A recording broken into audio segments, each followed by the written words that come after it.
ഇന്ന് 59 ദിവസം തികയാണ് ഈ സമരം തുടങ്ങിയിട്ട്. ഈ സമരം എന്തുകൊണ്ടാണ് സർക്കാർ ഇതുവരെ ഒരു തീരുമാനത്തിലെത്താത്തത്? കേരളത്തിലെ സർക്കാർ കണ്ടില്ലെന്നടിക്കുന്നു, CPM നിങ്ങളെ നിരന്തരമായി അധിക്ഷേപിക്കുന്നു. എന്താണ് ഇതിൻ്റെ പിന്നിലെന്നാണ് മനസ്സിലാക്കുന്നത്? പിന്നിൽ എന്താണെന്ന് വെച്ചാൽ തൊഴിലാളികളോട് ഉള്ളൊരു മുൻഗണന സർക്കാർ മാറ്റിയിരിക്കുന്നു എന്ന് വേണമെങ്കിൽ ഒറ്റ വാക്കിൽ പറയാം.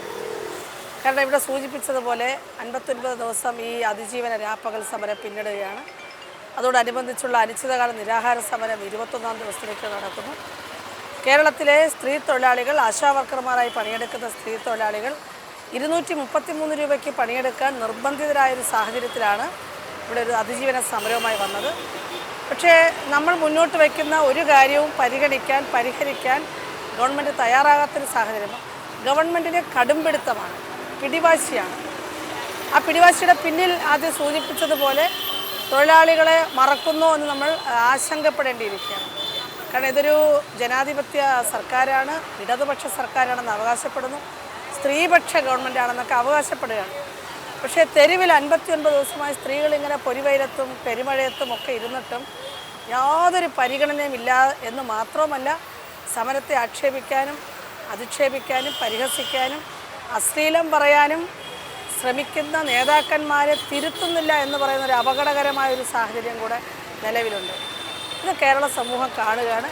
കേരളത്തിൻ്റെ മനസ്സാക്ഷിയുള്ള മുഴുവൻ ജനങ്ങളും സർക്കാരിൻ്റെ ഈ നടപടിയെ അപലപിക്കുകയും സമരം ചെയ്യുന്നത് ന്യായമാണെന്ന് പറയും. പ്രത്യേകിച്ചും കോവിഡ് കാലത്ത് ആശാവർക്കറുടെ സേവനം കിട്ടാത്ത ഒരാൾ പോലും ഈ കേരളത്തിലുണ്ടായിട്ടില്ല. കേരളം ആരോഗ്യരംഗത്ത് കൈവരിച്ച പുരോഗതിയിൽ നേടുന്ന നേട്ടങ്ങളിൽ ആശാവർക്കർമാർ നടത്തുന്ന പങ്കും ചെറുതല്ല. അപ്പോൾ അത്രയുമേറെ കാര്യങ്ങൾ ചെയ്യുന്ന ആളുകളെ പാടെ അവഗണിക്കുന്ന ഒരു സമീപനം എന്തുകൊണ്ടുണ്ടായെന്ന് ചോദിച്ചാൽ സർക്കാരിൻ്റെ മുൻഗണന മാറിയിരിക്കുന്നു എന്ന് വേണം കരുതാൻ. അതല്ലെങ്കിൽ ഗവൺമെൻറ്റിന് ഈ പിടിവാശിയുടെ ആവശ്യമില്ല. Kerala ASHA health workers association എന്ന ഈ സംഘടന 12 വർഷം മുമ്പ് രൂപീകരിച്ച് രാജ്യത്തെ ട്രേഡ് യൂണിയൻ നിയമം അനുസരിച്ച് രജിസ്റ്റർ ചെയ്ത് പ്രവർത്തിക്കുന്നൊരു സംഘടനയാണ്. എന്ന് മാത്രവുമല്ല, ഇതൊരു സ്വതന്ത്ര സംഘടനയാണെന്നതാണ് ഇതിൻ്റെ പ്രത്യേകത. ഏതെങ്കിലും ഒരു രാഷ്ട്രീയ പാർട്ടിയുമായി നിലവിൽ അഫിലിയേറ്റ് ചെയ്തിട്ടില്ല. അങ്ങനെ ചെയ്യാതിരിക്കുന്നതിൻ്റെ കാരണം നമുക്കറിയാം. കാരണം കേരളത്തിൽ 5 വർഷം കൂടുമ്പോൾ മാറി മാറി വരുന്ന ഭരണാധികാരികൾ അവരുടെ യൂണിയനുകൾ നിശബ്ദരായിരിക്കുകയും പ്രതിപക്ഷത്തിരിക്കുമ്പോൾ സമരം ചെയ്യുകയും ചെയ്യുന്ന ഒരു ആത്മാർത്ഥത ഇല്ലാത്തതെന്ന് വേണമെങ്കിൽ പറയാം നമുക്ക്. അങ്ങനെ ഒരു സമരമല്ല പണിയെടുക്കുന്ന ആളുകളെ സംബന്ധിച്ച് വേണ്ടത്. ആര് ഭരിച്ചാലും പണിയെടുക്കുന്ന ആളുകളുടെ പ്രശ്നങ്ങൾ അഡ്രസ്സ് ചെയ്യപ്പെടാനുള്ളൊരു വേദി നമുക്ക് കേരളത്തിൽ ഇല്ലാത്തൊരു സാഹചര്യത്തിലാണ് ഞങ്ങളിങ്ങനൊരു സ്വതന്ത്ര സംഘടന രൂപീകരിച്ചത്. ആ സംഘടന ഇന്ന് കേരളത്തിൻ്റെ പൊതു മനസ്സാക്ഷിയുടെ മുഴുവൻ അംഗീകാരം നേടിക്കൊണ്ടാണ് പോകുന്നത്. കേരളത്തിലൊരു റഫറൻഡം നടത്തുകയാണെങ്കിൽ നമുക്ക് മനസ്സിലാവും, ആ റഫറൻഡത്തിൽ 99.99% ആളുകളും ഈ സമരം ന്യായമാണെന്നും ഇത് എത്രയും വേഗം ഒത്തുതീർപ്പാക്കണമെന്ന് ആവശ്യപ്പെടുകയാണ്. അത് നടക്കുന്നില്ല. അതുകൊണ്ട് ഗവൺമെൻറ് ഈ ഇപ്പോഴുള്ള നിലപാടിൽ നിന്ന് പിൻവാങ്ങണം. ഞങ്ങൾ ഉന്നയിച്ചിരിക്കുന്നത് ഒരു ദിവസം 700 രൂപ മിനിമം വേതനം എന്നാണ്. അത് ഏറ്റവും പരിമിതമായൊരു വേതനമാണ് ആവശ്യപ്പെട്ടിരിക്കുന്നത്. അത് നൽകണം. അതോടൊപ്പം തന്നെ പിരിഞ്ഞു പോകുന്ന ആളുകൾക്ക് പിരിച്ചുവിടപ്പെടുന്ന സമയത്ത് അവരുടെ റിട്ടയർമെൻറ്റ് ബെനിഫിറ്റ് എന്ന് പറയുന്നത് നൽകണം. ദീർഘകാലം ഈ ആരോഗ്യ വകുപ്പിന് വേണ്ടി കേരളത്തിലെ ജനങ്ങൾക്ക് വേണ്ടി പ്രവർത്തിച്ചിട്ട് അവരുടെ വാർദ്ധക്യകാലത്ത് വെറും കൈയോടെ ഇറങ്ങിപ്പോകേണ്ടത് അങ്ങേയറ്റം ക്രൂരതയാണ്. അപ്പോൾ അതും പരിഗണിക്കണം എന്നുള്ളതാണ് ഞങ്ങളുടെ അടിയന്തര ആവശ്യകത. അവർ നേരത്തെ 700 രൂപയാക്കണം എന്ന് പറഞ്ഞ് ഒരു രേഖ ഇപ്പോൾ പുറത്തു വരുന്നുണ്ട്. 700 രൂപ ആക്കാൻ തീരുമാനമെടുക്കാമെന്ന് പറഞ്ഞു. പിന്നെ എന്തുകൊണ്ടാണ് അതിൽ നിന്ന് മാറിപ്പോകുന്നത്? ഒന്നാം പിണറായി സർക്കാരിൻ്റെ സമയത്താണ് കോവിഡ് വരുന്നത്. ആ കോവിഡിൻ്റെ പ്രതിരോധ പ്രവർത്തനങ്ങൾ നടത്തിയ ആളുകൾ, ആശാവർക്കർമാർ, ആരോഗ്യ പ്രവർത്തകർ ഒന്നാകെയും കൈമയും മറന്ന് പ്രവർത്തിച്ച സമയമാണ്. നിരവധി ആരോഗ്യ പ്രവർത്തകരുടെ ജീവൻ നഷ്ടപ്പെട്ടിട്ടുണ്ട്. ഡോക്ടർമാരടക്കമുള്ള ആശാവർക്കർ സ്ഥിരമായി കൃത്യമായും ആശാവർക്കർമാരും ജീവൻ നഷ്ടപ്പെട്ടിട്ടുണ്ട് കോവിഡ് ബാധിച്ച്. ആശാവർക്കർമാരുടെ കുടുംബാംഗങ്ങൾ കോവിഡ് ബാധിച്ച് മരിച്ചിട്ടുണ്ട്. അപ്പോൾ അങ്ങനെയൊക്കെ നടത്തിയ ശേഷം നേടിയ നേട്ടങ്ങൾ എന്ന് പറഞ്ഞുകൊണ്ട് ഗവൺമെൻറ് ഒരുപാട് കാര്യങ്ങൾ പൊതുസമൂഹത്തിൻ്റെ മുന്നിലേക്ക് വെച്ചു. രണ്ടാമത്തെ തിരഞ്ഞെടുപ്പ് വരുമ്പോൾ ഇത് ചൂണ്ടിക്കാണിച്ച് തന്നെയായിരുന്നു ആ ഒരു പ്രചാരണം നടത്തിയത്. അതുകൊണ്ട് പ്രകടന പത്രികയിൽ ഞങ്ങൾ അധികാരത്തിൽ വന്നാൽ ഏറ്റവും ചുരുങ്ങിയത് 700 രൂപയാക്കാമെന്നൊരു പ്രഖ്യാപനം നടത്തിയത്. അതൊരു വാഗ്ദാനമായിരുന്നു. പക്ഷേ നമുക്കറിയാം, വാഗ്ദാനങ്ങൾ പൊതുവിൽ നടപ്പാക്കാറില്ല. പക്ഷേ എന്നിരുന്നാൽ പോലും ഇടതു മുന്നണി ഗവൺമെൻറ് മുന്നോട്ട് വെച്ച വാഗ്ദാനത്തിൽ ജനങ്ങൾ അത് ശരിയാണെന്ന് തന്നെ വിശ്വസിച്ചു. കാരണം ലോകം മുഴുവൻ ഒരു പ്രതിസന്ധിയിലൂടെ കടന്നു പോയതിന് ശേഷം വന്നു എന്നുള്ള ഒരു പ്രത്യേകതയും കൂടെ ഉണ്ടെന്നുള്ളതുകൊണ്ട് അങ്ങനെ പ്രതീക്ഷിച്ചു. പക്ഷേ അത് നടപ്പിലാക്കാൻ തയ്യാറല്ല. എന്ന് മാത്രമല്ല, ഇപ്പോൾ അത് കണ്ടില്ല എന്നടിക്കുകയാണ്. നമ്മളത് ചൂണ്ടിക്കാണിക്കുമ്പോൾ നമ്മളെ പരിഹസിക്കുകയാണ്. മാത്രവുമല്ല, ഇന്ന് ഭരിച്ചുകൊണ്ടിരിക്കുന്ന CPIഎമ്മിൻ്റെ ഈ ഘടകകക്ഷിയിൽ ഏറ്റവും ഒന്നാമത് നിൽക്കുന്ന എന്ന് പറയുന്ന അവകാശപ്പെടുന്ന CPMൻ്റെ ട്രേഡ് യൂണിയൻ CITU കഴിഞ്ഞ ജനുവരി മാസം 25-ാം തീയതി നടത്തിയ സെക്രട്ടേറിയറ്റ് മാർച്ചിൽ അവരാവശ്യപ്പെട്ടിരുന്നത് 15,000 രൂപ ഓണറേറിയം. ഞങ്ങൾ 21,000. അപ്പോൾ 15,000 ഓണറേറിയം കൊടുക്കാൻ അവർ തയ്യാറാണോ? അല്ല. ഇപ്പോൾ അവരതും പിൻവലിയാണ്. അവരതും പറയില്ല. സർക്കാരിൻ്റെ സാമ്പത്തിക പ്രതിസന്ധിയെക്കുറിച്ച് പറയുന്നു. ഞങ്ങൾക്കിവിടെ ഒരു സാമ്പത്തിക പ്രതിസന്ധി ഞങ്ങൾക്ക് അനുഭവപ്പെടുന്നതാണ്. കാരണം PSC അംഗങ്ങൾക്ക് കൊടുത്തത്, അല്ലെങ്കിൽ സർക്കാർ അഭിഭാഷകർക്ക് കൊടുത്തത്, KV തോമസിന് കൊടുത്തത് തുടങ്ങി നിരവധി നമ്മൾ കാണുകയാണ്. ഹെലികോപ്റ്ററിൻ്റെ വാടക കൊടുക്കുന്നു. ഇപ്പോൾ 4-ാം വർഷത്തെ ആഘോഷം നടക്കാൻ പോകുന്നു. ഇങ്ങനെ തുടങ്ങി ആവശ്യത്തിനും അനാവശ്യത്തിനുമൊക്കെ കോടികൾ ചെലവഴിച്ചുകൊണ്ടിരിക്കുമ്പോൾ, അത് ഞങ്ങളുടെ സമരം തുടങ്ങിയതിന് ശേഷമാണ് അങ്ങനെ ചെലവഴിച്ചുകൊണ്ടിരിക്കുമ്പോൾ ഇപ്പോൾ നടത്തിക്കൊണ്ടിരിക്കുന്ന ഈ ഞങ്ങളുടെ പുറത്ത് ഞങ്ങൾ അനാവശ്യമാണ് ചോദിക്കുന്നത് പറയുന്നത്, ആ പ്രയോഗം തന്നെ അനാവശ്യമാണെന്നാണ്. അത് തീർച്ചയായും ഇപ്പോൾ ഈ അടുത്ത കാലത്തായി ജനകീയ സമരങ്ങളെ എല്ലാം തിരിഞ്ഞു പോലും നോക്കാത്തൊരു സമീപനമാണ്. ഇപ്പോൾ മുനമ്പം വിഷയമാണെങ്കിൽ അത് വേറൊരു വിഷയമാണെങ്കിൽ തന്നെ ജനങ്ങളുടെ ഒരു ജീവിതവുമായി ബന്ധപ്പെട്ട് അവരുടെ ഏറ്റവും ബേസിക് ആവശ്യമാണ് കിടപ്പാടം എന്നുള്ളത്. ഇതതുപോലെ തന്നെ ആശാവർക്കർമാർ അവരുടെ ജോലിയുമായി ബന്ധപ്പെട്ട് അത് രാഷ്ട്രീയമൊക്കെ മാറ്റി നിർത്തിയാൽ ജനകീയ സമരങ്ങളെ ഒന്ന് തിരിഞ്ഞു പോലും നോക്കാതെ, ഒന്ന് വന്ന് അഡ്രസ്സ് ചെയ്യാൻ പോലും ശ്രമിക്കാതെ ഈ സർക്കാരിൻ്റെ പ്രയോറിറ്റി മാറി ഒരു ക്യാപിറ്റലിസ്റ്റിക് രീതിയിലേക്ക് മാറുകയാണ് ഇവരുടെ ഒരു. തീർച്ചയായിട്ടും നമ്മൾ അങ്ങനെ സംശയിക്കേണ്ടിയിരിക്കുന്നു. കാരണം ഞങ്ങൾ ഈ 59-ാമത്തെ ദിവസം ഇവിടെ സമരമുഖത്തിരിക്കുമ്പോഴും നമ്മളെ പ്രതിക്കൂട്ടിൽ നിർത്തി, പണിയെടുത്താൽ കൂലി ചോദിക്കുന്ന ആളുകളെ പ്രതിക്കൂട്ടിൽ നിർത്തിയിട്ടാണ് ഇപ്പോൾ സംസാരിച്ചുകൊണ്ടിരിക്കുന്നത്. അതുകൊണ്ട് സർക്കാരിൻ്റെ മുൻഗണനാക്രമം മാറിയെന്ന് തന്നെ നമ്മൾ മനസ്സിലാക്കേണ്ടിയിരിക്കുന്നു. പക്ഷേ ഇത് എല്ലാ കാലത്തേക്കും നടക്കില്ല. കാരണം ഇത് ജനങ്ങളുടെ നികുതിപ്പണം കൊണ്ട് പ്രവർത്തിക്കുന്ന ഒരു ഗവൺമെൻറ്റാണ്. ഒരു മുതലാളിയുടെ അടുത്ത് സമരം ചെയ്യുമ്പോൾ തൊഴിലാളിക്ക് കൂലി കൊടുക്കുക എന്ന് പറഞ്ഞാൽ മുതലാളിയുടെ ലാഭത്തിൽ കുറയാണ്, കുന്നുകൂട്ടി വെച്ചിരിക്കുന്ന ലാഭത്തിലൊരു കുറവ് വരുന്നു കൊടുക്കുന്നത്.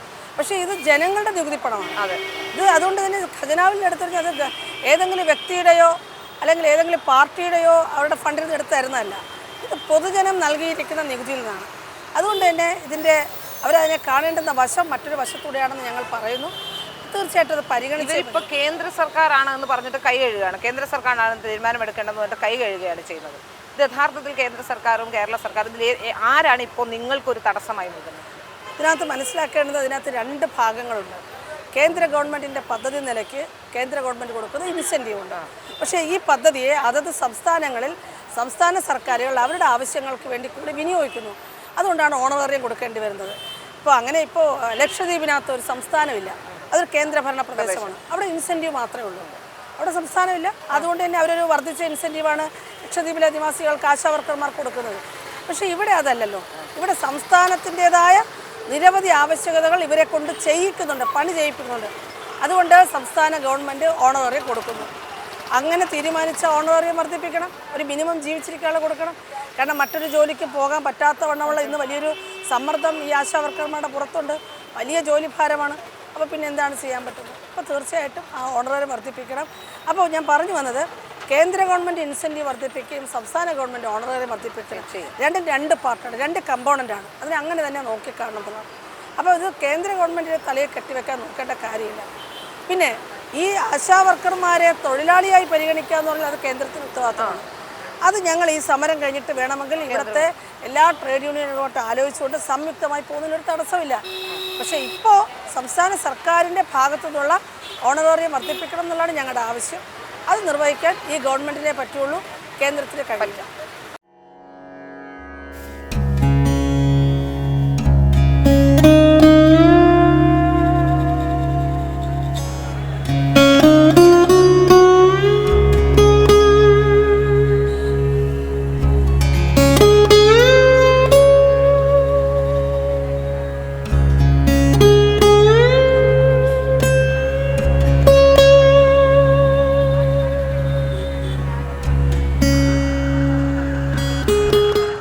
എന്തുകൊണ്ടാണ് ഇപ്പോൾ ഒരു സമരമായിട്ട് നിങ്ങളിപ്പോൾ വന്നിട്ടുള്ളത്? 2024 ഏപ്രിൽ 20 വന്ന ലിസ്റ്റാണ് ഞങ്ങളുടെ ലിസ്റ്റ്. ഇപ്പം 2025 ഏപ്രിൽ 9 തീയതി. ഇനി ഞങ്ങൾ ലിസ്റ്റ് കഴിയാൻ വെറും 9 ദിവസം മാത്രമേ ഉള്ളൂ. ഇതുവരെ ആയിട്ട് 232 ഫ്രഷ് വേക്കൻസി നമുക്ക് വന്നത്. കഴിഞ്ഞ ലിസ്റ്റിൽ 812 കുട്ടികളെടുത്തു, അതിന് മുന്നിൽ 700 സംതിങ് കുട്ടികളെടുത്തു. ഞങ്ങൾക്ക് മാത്രം 232. അപ്പോൾ ഇത്രയും നല്ല മാർക്ക് വാങ്ങി പഠിച്ച് റാങ്ക് മേടിച്ച് അതും പോരാഞ്ഞ് ഫിസിക്കൽ എക്സാമും പാസ്സായി കഷ്ടപ്പെട്ട് പെൺകുട്ടികളല്ല, അതിൻ്റെ ബുദ്ധിമുട്ടുകളൊക്കെ ഉണ്ടാവില്ല. എന്നിട്ട് പാസ്സായിട്ട് ഞങ്ങൾക്ക് ജോലിയില്ല എന്ന് പറയുമ്പോൾ പിന്നെ ആരായിരുന്നു ഇങ്ങനെയൊക്കെ ചെയ്തു പോയില്ല. ഇത്രയും നാൾ ഞങ്ങൾ 11.5 മാസം ഞങ്ങൾ ഇങ്ങനെ സമരത്തിന് ഇറങ്ങിയിട്ടില്ല. സമരം ചെയ്യുന്ന അറിയുമില്ല. ഒരു നിസ്സഹായ അവസ്ഥയിൽ വന്ന് ഇവിടെ കിടന്നു പോയതാണ്. ഞാനൊക്കെ കോഴിക്കോട് നിന്നാണ് വരുന്നത്. അറിയില്ല, ഞങ്ങൾ തെരുവിൽ കിടക്കാനും ഇതിൻ്റെ രീതികളൊന്നും ഞങ്ങൾക്ക് അറിയില്ല. ഞങ്ങൾക്ക് കൂട്ടിലിരിക്കുന്ന പോലീസുകാരെ കാണുമ്പോൾ ഞങ്ങളുടെ ഉള്ളിൽ വേദന കൂടുന്നേ ഉള്ളൂ. അവർ നിസ്സഹായം. ഇപ്പോഴത്തെ ആവശ്യം എന്താണ്? ഞങ്ങൾക്ക് ഒരു മിനിമം ഒരു 60% എങ്കിലും ഞങ്ങൾക്ക് വേക്കൻസി വരണം. അത്രയെങ്കിലും വരണം. ഇപ്പോൾ ഒരു 30% മാത്രമാണ് ഞങ്ങൾ ലിസ്റ്റ് നിൽക്കുന്നത്. അത്രയെങ്കിലും നീതി ഞങ്ങളോട് കാണിക്കണം. എങ്കിലും ഞങ്ങളുടെ ലിസ്റ്റ് കുറച്ചെങ്കിലും കുട്ടികൾ കയറിപ്പോകും. കാരണം ഇതിൽ പലരും ഏജ് ഓവറായ ആൾക്കാരാണ്. അവർക്ക് ഇനി എക്സാം എഴുതാൻ പറ്റില്ല. പിന്നെ C-സെക്ഷനൊക്കെ കഴിഞ്ഞിട്ട് ആ വേദനയൊക്കെ സഹിച്ച് ഗ്രൗണ്ടിലൊക്കെ പാലൂട്ടുന്ന അമ്മമാരൊക്കെ വന്ന് ഓടിയിട്ട് അതിൻ്റെ ബുദ്ധിമുട്ടുകൾ, പിന്നെ ഞങ്ങൾ പെൺകുട്ടികളായതുകൊണ്ട് പറ്റില്ല എന്നൊക്കെ പറഞ്ഞ് ആ ഒരു സംഭവമൊക്കെ ഓവർകം ചെയ്ത് അങ്ങനെയൊക്കെ വന്ന കുട്ടികളാണ്. അപ്പോൾ ഞങ്ങൾക്ക് ജോലിയെങ്കിൽ പിടിച്ചു നിൽക്കാൻ പറ്റില്ല. അർഹതപ്പെട്ടത് മാത്രമാണ് ഞങ്ങൾ ചോദിക്കുന്നത്. അല്ലാതെ വെറും ഒരു ലിസ്റ്റിൽ വന്നിട്ട് വേണമെന്ന് പറയുന്നതല്ല. നല്ല മാർക്കോട് കൂടി വന്ന് 967 കുട്ടികൾ മാത്രമുള്ള മെയിൻ ലിസ്റ്റിൽ 300-400 റാങ്ക് മേടിച്ച കുട്ടികളാണ് ഞങ്ങൾ. അതുകൊണ്ട് തന്നെ വന്ന് ചോദിക്കുന്നത്. കഴിഞ്ഞ വർഷം ഞങ്ങളെക്കാളും താഴ്ന്ന റാങ്ക് വാങ്ങിച്ച 600 റാങ്ക് മേടിച്ച, അല്ലെങ്കിൽ അതിലും താഴ്ന്ന റാങ്ക് വാങ്ങിച്ച കുട്ടികൾ ജോലി കയറി പോയിട്ടുണ്ട്. പിന്നെ എന്തുകൊണ്ട് ഞങ്ങൾക്ക് മാത്രം ഇല്ല എന്ന് മാത്രം ഞങ്ങളെ ചോദ്യം. അതിന് പ്രതിഷേധമല്ല, ഞങ്ങളെ സങ്കടമാണ്. ഞങ്ങൾക്ക് മിനിമം ഒരു 60% എങ്കിലും ഞങ്ങളെ ലിസ്റ്റിൽ നിന്ന് എടുക്കണം. അത്രയെങ്കിലും നീതി ഞങ്ങളോട് പാലിക്കണം.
എന്ത് വിഷയം ഉന്നയിച്ചാണ് ഇപ്പോൾ സമരം ചെയ്യുന്നത്? എന്താണ് ഇപ്പോൾ നിങ്ങളുടെ ആവശ്യം?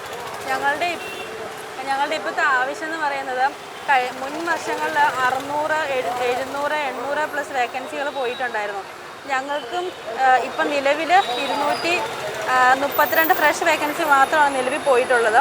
ബാക്കി 292 വേക്കൻസി എന്ന് പറയുമ്പോൾ NJDയും ഡിലീഷനും കൂടെ കൂട്ടിയിട്ടാണ് ഇത്ര വേക്കൻസികൾ പോയിട്ടുള്ളത്.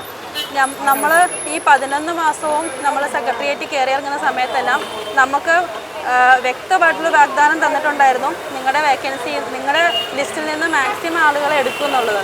അപ്പോൾ നമ്മൾ ഈ 11 മാസക്കാലം നമ്മൾ അത്രയും വെയിറ്റ് ചെയ്ത് അത്രയും പ്രതീക്ഷയോട് കൂടിയിട്ടാണ്. അപ്പോൾ ഈ അവസാന നിമിഷമാണ് അവർ പറയുന്നത് നമ്മുടെ ലിസ്റ്റിൽ നിന്ന് 0 വേക്കൻസി മാത്രമാണ് ഇനി മിച്ചമുള്ളത്. അപ്പം ഞങ്ങളിപ്പോൾ പ്രതീക്ഷയോടെ നോക്കിയിരിക്കുന്നത്, ഞങ്ങളുടെ ലിസ്റ്റിൽ നിന്നൊരു മൊത്തം ആളുകളെ ഞങ്ങൾക്ക് എടുക്കണമെന്നില്ല. കാരണം ലിസ്റ്റിൽ നിന്നൊരു പകുതി ആളുകളെ എടുത്താൽ തന്നെ ഞങ്ങൾ ലിസ്റ്റിൻ്റെ ഏകദേശം കംപ്ലീറ്റ് എടുക്കുന്ന രീതിയിൽ തന്നെയാവും. കാരണം ഈ ലിസ്റ്റിൽ നിന്ന് NJD ഡിലീഷനൊക്കെ കഴിഞ്ഞിട്ട് കുറച്ച് ആളുകൾ മാത്രമേ മിച്ചുള്ളൂ. ഞങ്ങൾക്ക് സർക്കാരിൻ്റെ അടുത്ത് പറയാനുള്ളത് ഇത്ര മാത്രമേ ഉള്ളൂ. ഞങ്ങളുടെ ലിസ്റ്റിൽ നിന്ന് സർക്കാർ, ബഹുമാനപ്പെട്ട മുഖ്യമന്ത്രിയും നിയമസഭയിൽ പറഞ്ഞിട്ടുണ്ടായിരുന്നു, സേനയിൽ 15% സ്ത്രീ പ്രാതിനിധ്യം കൂട്ടുമെന്നുള്ളത്.